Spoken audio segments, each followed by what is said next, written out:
Hello everyone, this is Savita Chauhan. Welcome to MBT Arya Model School, Class 9, Geography Chapter 5, Natural Vegetation and Wildlife. Today we read about of NCERT solution और first question है choose the right answer from the four alternatives given below. आपको जो option दे रखे हैं उसमें से आपको choose करना है।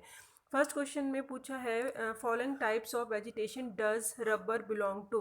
रबर जो है वो कौन सी वेजिटेशन से यानी किस टाइप ऑफ वेजिटेशन से बिलोंग करती है। ट्रॉपिकल एवरग्रीन में आप इसको टिक लगाएंगे। नेक्स्ट है cinchona trees are found areas rainfall more than that means यहाँ ये जो ट्रीज़ हैं कितनी इनको रेनफॉल चाहिए होती है 100 सेंटीमीटर से। इन विच स्टेट कौन सा स्टेट है जहाँ पे Similipal bio reserve located है यानी वो पाया जाता है, तो उड़ीसा पे आप अंडरलाइन करेंगे। नेक्स्ट है which one of the following is reserve of India not include in the world network of bio reserve. India के अंदर वो कौन सा बायो रिजर्व है जो कि वर्ल्ड के बायो रिजर्व में ऐड नहीं है, तो वो है मानस।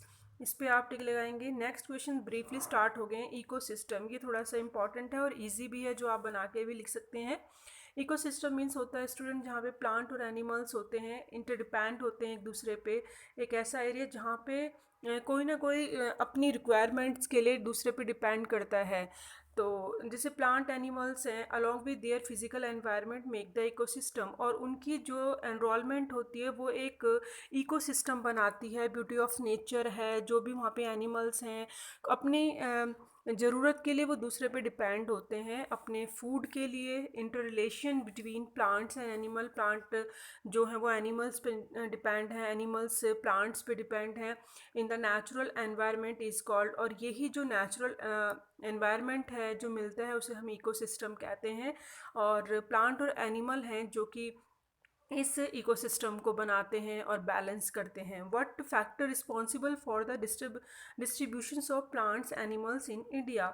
वो कौन से फैक्टर हैं जिसकी वजह से इंडिया के अंदर इतनी ज़्यादा प्लांट्स और एनिमल्स की वेरिएशंस पाई जाती हैं, अलग अलग टाइप हैं। तो उसका क्या रीज़न है कि भाई इतना अलग पाया जाता है। जैसे रिलीफ में लैंड और सोइल आपने देखा कि अलग अलग इसके अंदर क्वालिटी होती है लैंड और सोइल की, क्योंकि जो यहाँ का क्लाइमेट है, जो टेम्परेचर है, ह्यूमिडिटी है, फोटो पीरियड है, प्रेसिपिटेशन है, ये सारे ऐसे फैक्टर हैं स्टूडेंट जो कि अलग अलग एनिमल और जो प्लांट हैं उसके अलग अलग होने के, वेरिएशन होने के रीज़न बनते हैं।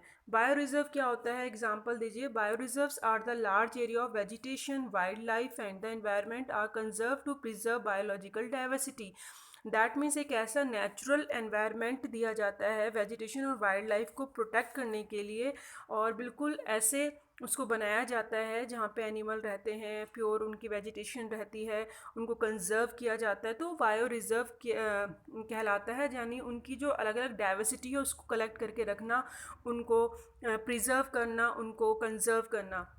इन टोटली देयर 40 बायो रिजर्व्स हैं इंडिया में जो कि बनाए गए हैं वेजिटेशन और वाइल्ड लाइफ को सिक्योर करने के लिए। जैसे Sundarban bio reserve in West Bengal में है, ये मैप में भी आपको करने हैं student. Nanda Devi bio reserve in ये है उत्तरांचल में, और नेम टू ये आपको उसमें भी मैप में भी करने हैं। नेक्स्ट क्वेश्चन है name two animals having habitat to tropical and mountain types of vegetation. ऐसे टू एनिमल्स जो हैबिटेट हैं ट्रॉपिकल में और माउंटेन में, मतलब आपको उनके क्या बताने, नेम बताने। जैसे ट्रॉपिकल एनिमल कौन कौन से हैं, टाइगर, एलिफेंट, और माउंटेन एनिमल कौन से हैं, स्नो लेपर्ड और स्पॉटेड डियर। तो आपसे एनिमल वेजिटेशन के नाम भी पूछे जा सकते हैं, तो उसी के अकॉर्डिंग आपको लर्न करना है। ये क्वेश्चन बहुत इंपॉर्टेंट है और इजी भी है। फ्लोरा फौना किसे कहते हैं ये आप पीछे रीड भी करते आ रहे हैं। जो प्लांट की स्पीसीज़ होती है किसी भी एरिया में स्पेशल रीजन में पाई जाती है तो वो क्या कहलाती है। जितनी भी प्लांट की हैं वो हमारी फ्लोरा होती हैं, और जितनी भी यहाँ पे बाय मिस्टेक जो ये हेडिंग है रॉन्ग लिखी हुई है, तो ये प्लांट स्पीसीज़ यानी हमारी क्या हो गई, फ्लोरा है। और एनिमल स्पीसीज़ किसी भी रीजन यानी क्षेत्र में पाई जाती है, एरिया में पाई जाती हैं, वो हमारी फूना हो गई। यहाँ पे भी ये रॉन्ग स्पेलिंग मिस्टेक है, तो यहाँ पे आप फोना कर सकते हैं। तो जो फ्लोरा और फूना है दोनों में ये डिफरेंस होता है, बहुत माइनर सा, आप इजीली इसको गेट कर सकते हैं। फ्लोरा मीन्स प्लांट्स की जो स्पीसीज़ होती हैं पर्टिकुलर एरिया में, और फूना मीन्स होती हैं जो कि एनिमल की जो स्पीसीज़ होती हैं वो कहलाती हैं, जो पर्टिकुलर एरिया में पाई जाती हैं। फ्लोरा और फूना में जो डिफरेंस है, तो ये आपको ध्यान रखना है, और इजी भी है, और एग्जाम्पल भी आप लर्न कर सकते हैं, तो आप इजीली उसको आंसर को दे सकते हैं। नेक्स्ट है ट्रॉपिकल एवरग्रीन फॉरेस्ट और ट्रॉपिकल डेसिडियस फॉरेस्ट क्या होता है। ये आपको लर्न करना इम्पॉर्टेंट है। यहाँ ये इसे रेन फॉरेस्ट भी कहते हैं। क्यों कहते हैं? क्योंकि पूरे साल यहाँ पे throughout the year there no definite time for the trees to time to their leaves, अपने जो शेड देयर लीव्स, एक तो पूरे साल ये जो यहाँ पे क्या होता है, रीज़न जो होता है वार्म और वेट रहता है, बारिश होती रहती है, और कोई टाइम नहीं है जो पत्ते हैं कब गिरेंगे। जैसे एक पर्टिकुलर टाइम होता है कि भाई हाँ अब ये अपने उनके पत्ते झड़ जाते हैं पत्तों के, ऐसा कोई नहीं है। तो पूरे साल इनका जो बारिश होती रहती है, यहाँ पे इसे सदाबहार वन भी कहा जाता है इसीलिए। और कोई पर्टिकुलर टाइम नहीं है पत्ते गिरने का, पत्ते गिरते हैं तुरंत नए आ जाते हैं। तो ये एक बहुत अच्छा है। ये मॉनसून फॉरेस्ट है, सिर्फ जब मॉनसून आता है यानी जब बारिश का टाइम होता है तभी यहाँ पे बारिश होती है। और 6 to 8 वीक्स होते हैं जो यहाँ पे हम कह सकते हैं समर में ड्राई रहते हैं, और वहाँ पे उस टाइम पे पत्ते गिरते ही हैं पेड़ों के। तो इनका टाइम फिक्स है, ट्रॉपिकल का नहीं है। यहाँ पे में दे रखा है, तो उसके अकॉर्डिंग आप लिखेंगे। आबनू, इबोनी है, और महोगनी है, रबर है, रोज़ वुड है, इसमें टीक, बम्बू और सैंडलवुड है। तो ये नेम आपको लर्न करने हैं, इजी भी है, और इजीली आप याद करके उसको डिफ्रेंशिएट कर सकते हैं। उसके बाद है कॉमन एनिमल्स के नेम, एलिफेंट और मंकी है। इसमें common animal lions and tiger हैं। Present area receive more than, rainfall जो है यहाँ पे 200 सेंटीमीटर से ज़्यादा होती है। और अगर यहाँ देखें तो रेनफॉल जो रिसीव होती है 17 सेंटीमीटर और 200 सेंटीमीटर के बीच में होती है। नेम, नेक्स्ट क्वेश्चन है name different types of vegetation found in India. अलग अलग वेजिटेशन के नाम बताओ जो इंडिया में पाई जाती है। और सेकंड क्वेश्चन पूछा है वेजिटेशन ऑफ हाई एल्टीट्यूड्स में कौन कौन सी वेजिटेशन पाई जाती है, वो आपको बतानी है। Different types of vegetation found in India में अलग अलग टाइप की वेजिटेशन पाई जाती है, जैसे ट्रॉपिकल एवरग्रीन फॉरेस्ट है, डेसिडियस फॉरेस्ट है जैसे कि अभी आपने पढ़ाई है, और ट्रॉपिकल थॉर्न फॉरेस्ट स्कर्प्स है जो कि डेजर्ट एरिया में पाई जाती है। माउंटेन फॉरेस्ट हिमालय में, मैंग्रोव फॉरेस्ट जो कि थोड़े से वेट इलाके में एरिया में ज़्यादा पाई जाती है, जो थोड़ा मर्शी होता है। और एल्पाइन वेजिटेशन, ये सेकंड क्वेश्चन का है, जो हाई एल्टीट्यूड में वेजिटेशन पाई जाती है, तो एल्पाइन वेजिटेशन पाई जाती है।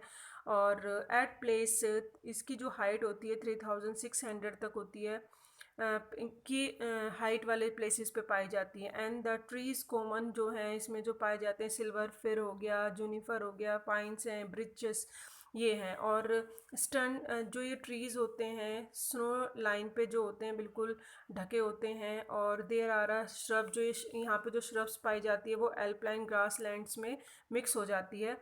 और जो tundra vegetation is limited to इसमें कौन कौन सी हैं जो नाम दिए, लाइकन है एंड मोसिस है जो कि लिमिटेड की है। ये टुंड्रा वेजिटेशन इज़ लिमिटेड यहाँ पे पाई जाती है। ये मोस्टली यहाँ पे दो वेजिटेशन पाई जाती हैं।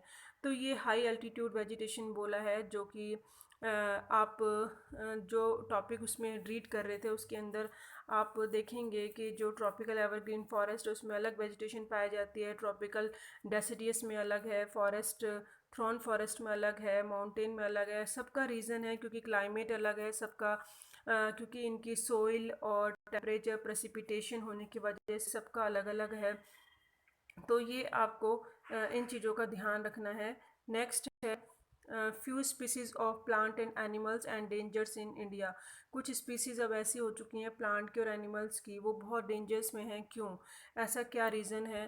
तो एक तो पॉपुलेशन बहुत ज़्यादा है, अर्बनाइजेशन यानी जो पहले टाउन वो विलेज थे वो टाउन बन रहे हैं, टाउन है वो सिटीज़ बन रही हैं, तो अर्बनाइजेशन हो ही रहा है बढ़ती हुई जनसंख्या की वजह से। और इंडस्ट्रियलाइजेशन जहाँ पे होगी वहाँ पॉपुलेशन ज़्यादा होगी, और लार्ज स्केल डिफॉरेस्टेशन, यानी वहाँ पे जब जंगल कटेंगे तो इंडस्ट्री लगती है तो वहाँ अर्बेनाइजेशन होता है। तो ये सारे फैक्टर एक दूसरे पे डिपेंड करते हैं, और सीधा सीधा है कि प्लांटेशन वहाँ से जब कट रहे हैं तो वहाँ पॉल्यूशन भी बढ़ रही है, और जो ह्यूमन है हंटिंग फॉर प्लेजर, कुछ लोग अपनी खुशी के लिए शिकार करते हैं या कमर्शियल पर्पस के लिए करते हैं। तो ये सारे फैक्टरों की वजह से आज प्लांटेशन और वाइल्ड लाइफ जो डेंजर में आ गई है, क्योंकि जब हम प्लांट को ख़त्म कर रहे हैं, क्योंकि प्लांट और एनिमल एक दूसरे पे डिपेंड करते हैं।